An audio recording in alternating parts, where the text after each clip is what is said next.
अस्सलाम वालेकुम students, welcome to my channel ready to math study. Students, पिछली class में हमने chapter number 2 matrices and coordinates उसकी एक्सरसाइज 2.4 कंप्लीट की थी। आज की क्लास में हम एक्सरसाइज 2.5 का इंट्रोडक्शन समझेंगे।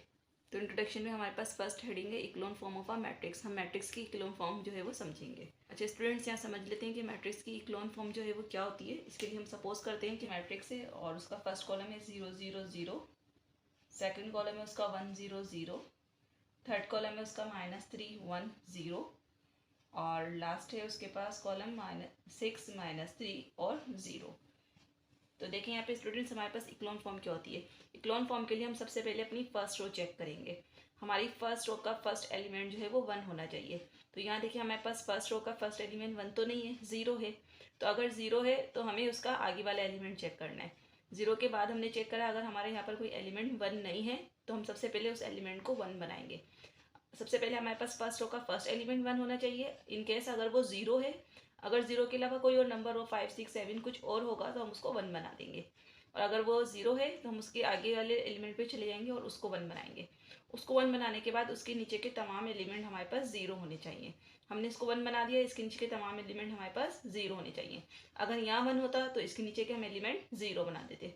उसके बाद हमने फर्स्ट एलिमेंट हमारा 1 हमें मिल गया, उसके नीचे के एलिमेंट हमने उस कॉलम के बाकी सब एलिमेंट हमने 0 कर दिए। अब हम सेकंड रो में आ जाएंगे। सेकंड रो में हम उससे आगे वाले एलिमेंट पर जाएंगे। जैसे हमने यहाँ 1 मिला था हमें, यहाँ पे हम इससे आगे वाले पर जाएंगे। हमें यहाँ दोबारा से हमें चेक करना है, यहाँ पे जो भी नंबर है उसको भी हमें 1 बनाना है। यानी अगर हमें इस तरीके से समझें कि अगर हमें यहाँ पर एक 1 मिल गया तो बाकी सब एलिमेंट हमने 0 0 कर दिए। देखिए जैसे यहाँ 2 और यहाँ में हमने यहाँ 1 बना दिया, इसके नीचे फिर हमने क्या बना देना है 0। अब जैसे यहाँ पर हमारे पास नंबर है 5 9 और यहाँ पर भी हमें 1 बना देना है। इस तरीके से हमें डायगोनल में जो है वो 1 1 बनाना है। जब ये 1 बन गया, इसके नीचे के तमाम एलिमेंट 0 हो गए, फिर हम सेकंड रो में आए, फिर हमने इसके आगे वाले एलिमेंट को भी 1 बनाया और उसके नीचे भी 0 बना दिया। अब लास्ट में भी देखें, यहाँ पे भी हमारे पास 1 होना चाहिए था, लेकिन यहाँ पर जो है वो खुद ब खुद 0 बन गया। इसको हमें जो है वो और सिंप्लीफाई करने की ज़रूरत नहीं होगी। जब हमारे पास फर्स्ट एलिमेंट अगर हमारे पास 1 आ जाए तो उसके पास हमें चेक करने कि उसके पास जैसे कितने 0 है। 1, इसके पास हमारे पास एक 0 है। इसके नीचे जो 1 आया है उसके पास हमारे पास इससे ज़्यादा 0 होने चाहिए। जैसे इसके पास 2 0 है, अगर इसके नीचे यहाँ 1 होता तो उसके पास 1 2 3 0 थे। यानी हमारे पास पहला 1 जो है उसके पास अगर कोई 0 नहीं है तो दूसरे 1 के पास 1 0, तीसरे के पास 2 0, फिर 4 0। इस तरीके से हमारे पास जो डायगोनल वाला एलिमेंट 1 है उसके नीचे 0 की तादाद बढ़ती जाएगी। ये हमारी इक्लोन फॉर्म ऑफ मैट्रिक्स कहलाती है। जैसे फॉर एग्जाम्पल हम एक और मैट्रिक्स देख लेते हैं। जैसे ये है हमारे पास 1 0 0। यहाँ देखिए हमारे पास फर्स्ट एलिमेंट 1 है और उसके नीचे हमने तमाम एलिमेंट को 0 बना दिया। 5 0 0। अब देखें यहाँ हमें 1 बनाना था, लेकिन यहाँ खुद ब खुद 0 है, इसलिए हमें इसको और कुछ करने की जरूरत नहीं है और ये खुद ब खुद इसके एलिमेंट 0 हैं। अगेन ये है -1 1 0। अब देखें यहाँ पे हम सेकंड रो में आ गए और हमारे पास यहाँ 1 नहीं मिला तो हमने यहाँ पे 1 चेक करा, यहाँ पे 1 मिल गया तो इसके नीचे अपने तमाम एलिमेंट 0 चेक करने थे। अगेन 2 5 1 और लास्ट एलिमेंट भी देखिए हमने 1 देखना था। अब देखिए हमारे पास फर्स्ट एलिमेंट 1 है, इसके पास कोई 0 नहीं है। इस तरीके से डायगोनल में हमारे पास सेकंड एलिमेंट 1 है और इसके पास 2 0 है, यानी इसके पास ज़्यादा है। अगेन लास्ट वाले 1 के पास 3 0 है, यानी इसके पास इससे ज़्यादा 0 है। अगर ये कंडीशन फुलफिल हो रही है तो हमारी इक्लोन फॉर्म जो है वो बन जाएगी। अच्छा एक और एग्जाम्पल देखते हैं। नेक्स्ट एग्जाम्पल देखें। जैसे हमारे पास एक मैट्रिक्स है और उसके अंदर एलिमेंट है 0 0 0, अगेन 1 1 0, अगेन 1 6 0, 5 -2 और 0। अब देखिए ये इक्लोन फॉर्म है या नहीं।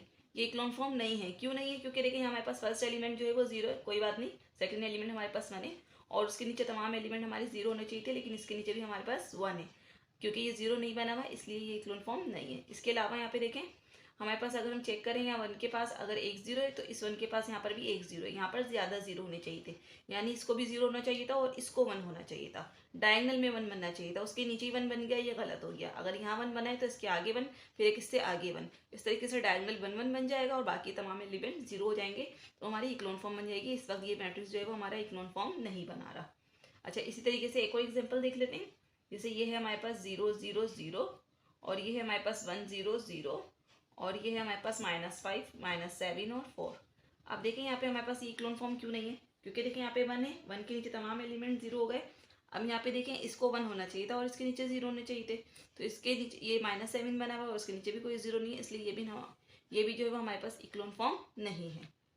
नेक्स्ट हेडिंग है हमारे पास reduce echelon form. Reduce equivalent form देखिए हमारे पास क्या होती है, इसके लिए भी हम एक मैट्रिक्स सपोज कर लेते हैं। फॉर एग्जांपल हमारे पास एक मैट्रिक्स है और उसके एलिमेंट है 0 0 0, अगेन 1 0 0 और 0 1 0 और 0 0 1। देखिए हमारे पास रिड्यूस इक्विवेलेंट फॉर्म जो है वो इक्विवेलेंट फॉर्म की एक टाइप है। इसके लिए हमें यहाँ पे चेक करना है, फर्स्ट एलिमेंट हमारा 1 नहीं है, इट्स ओके, हमने 0 है, हमने उसको स्किप कर देते हैं। सेकंड पर आते हैं, ये हमारे पास 1 है, 1 के नीचे हमें तमाम एलिमेंट 0 1 मिल गए, ठीक है। फिर अगेन इसके नीचे डायगोनल पे हमें 1 मिला और 1 के नीचे भी हमें 0 मिल गया। अगेन इसके नीचे डायगोनल पे हमें 1 मिला और इसके पास भी इसके नीचे तो कुछ है नहीं जो हम 0 चेक करेंगे। देखें यहाँ इस 1 के पास एक 0, इस 1 के पास 2 0, इस 1 के पास 3 0, इट मीन्स कि ये इक्विवेलेंट फॉर्म है। अब इसको हम रिड्यूस इक्विवेलेंट फॉर्म और किस तरीके से बना सकते हैं, इसके लिए हमें इस एलिमेंट के ऊपर भी 0 बनाना है। अब यहाँ पे तो हमारा फर्स्ट एलिमेंट 1 है, इसके ऊपर तो कुछ नहीं जो हम 0 बना सकें। ये 1 था, इसके नीचे हमने 0 बनाना था इक्विवेलेंट फॉर्म में, और रिड्यूस इक्विवेलेंट फॉर्म में हमें ऊपर भी उसके 0 बनाना है। इसी तरीके से ये 1, इसके नीचे तो कोई एलिमेंट नहीं है, लेकिन हमें ऊपर वालों को भी 0 करना है। मतलब कि हमारे पास डायगोनल में जो है वो 1 होना चाहिए और नीचे ऊपर के बाकी तमाम एलिमेंट जो है वो 0 हो जाने चाहिए। जैसे फॉर एग्जांपल यहाँ पे एक और एग्जांपल देख लेते हैं हम, जैसे 0 0 0, इसका भी फर्स्ट कॉलम 0 है और ये है 1 0 0 और ये है हमारे पास 0 1 0 और ये हमारे पास 6 3 0। अब देखें यहाँ पे हमारे पास फर्स्ट एलिमेंट हमें 1 मिल गया, ये तो 0 है इसलिए हम इसको चेक नहीं करेंगे। 1 के नीचे तमाम एलिमेंट 0। इसके डायगोनल में हमें नीचे इसके सेकंड रो में हमें इसके डायगोनल में जो है वो 1 मिला, उसके नीचे तो 0 है, हमने उसके ऊपर भी 0 चेक कर लिया। अच्छा यहाँ पे भी अगर 1 होता तो हम इसके तमाम एलिमेंट 0 बना देते, तो ये हमारी रिड्यूस इक्विवेलेंट फॉर्म हो जाती, लेकिन ये तो पहले से 0 है, इसलिए जो ये खुद ब खुद जो है वो हमारे पास रिड्यूस इक्विवेलेंट फॉर्म बन गई, ठीक है। अगर ये 1 होता तो हम इसके ऊपर वाले एलिमेंट्स को भी 0 बना देते। एक और एग्जाम्पल देखते हैं।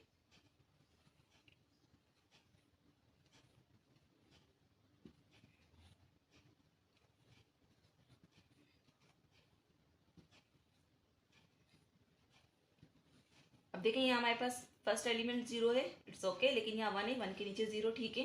इसके डायगोनल में 1 है, 1 के नीचे 0, ऊपर भी 0 है। अब यहाँ चेक करें, यहाँ पर भी हमारे पास अगर 1 होता तो इसके ऊपर भी हमारे एलिमेंट 0 होने चाहिए थे। इट मीन्स कि ये हमारी रिड्यूस इक्विवेलेंट फॉर्म नहीं है, क्योंकि यहाँ पे हमारे पास लास्ट जो एलिमेंट है वो 1 नहीं है और उसके ऊपर भी हमारे पास 0 नहीं है। अगर यहाँ 0 होता तो ऊपर जो नंबर होते हैं हम उन्हें रहने देते, लेकिन अगर यहाँ 0 नहीं है, 0 के अलावा 1 है हमारे पास, तो ऊपर वाले एलिमेंट को 0 होना जरूरी है, इसलिए ये रिड्यूस इक्विवेलेंट फॉर्म नहीं है। एक और एग्जाम्पल देखते हैं, 1 0 0 0 2 3 0 0 और 0 0 0 0।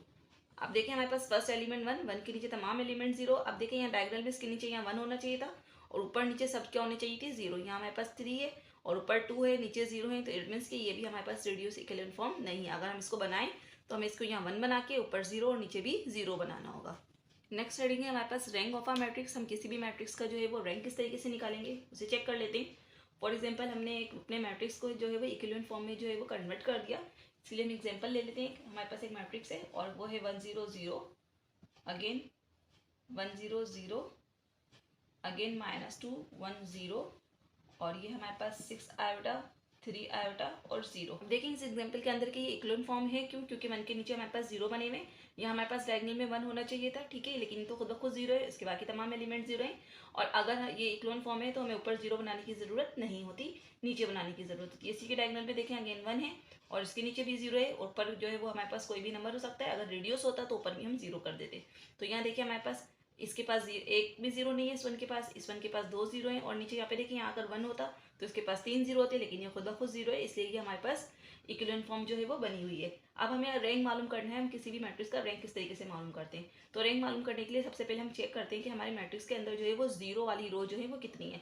इसमें देखें ये रो जो है हमारे पास थर्ड रो 0 वाली है, तो नॉन 0 रो कितनी बची? इसके अंदर 2 रो बची, 1 2 2 रो ऐसी हैं जिनके पास कुछ भी यानी तमाम एलिमेंट 0 नहीं है, यानी यहाँ पे कुछ एलिमेंट 1 -2 है, उसके पास 0 तो है लेकिन और नंबर भी हैं। जो बिल्कुल 0 हो जाए उसे हमने अलग कर देना है और बाकी रो जो है हमें काउंट करनी है। 2 रो हैं, इसका मतलब है हमारे पास इसका जो रैंक है वो हमारे पास बन गया इसका 2। इस तरीके से हम किसी भी मैट्रिक्स का रैंक निकाल सकते हैं। एक और एग्जांपल देखते हैं।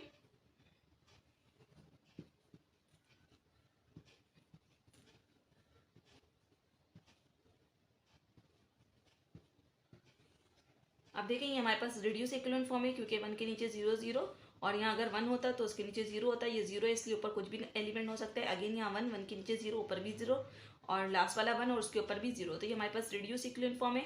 अब इसका अगर हम रैंक निकालना चाहें तो देखिए हम किस तरीके से निकालेंगे। अच्छा, अब यहाँ देखिए 0 वाली रो तो कोई भी नहीं है, तो ये हमारे पास कितनी रो है, 1 2 3, 3 रो ऐसी हैं जिसमें तीनों के पास जो है वो 0 वाली कोई भी रो नहीं है, यानी कोई ना कोई एलिमेंट है। तो यहाँ हम इसका अगर रैंक मालूम करना चाहें तो हम इसका रैंक लिखेंगे, इसका रैंक जो है वो 3 है। ये रिड्यूस इक्विवेलेंट फॉर्म से हमने रैंक निकाला है और ये इक्विवेलेंट फॉर्म से हमने रैंक निकाला है।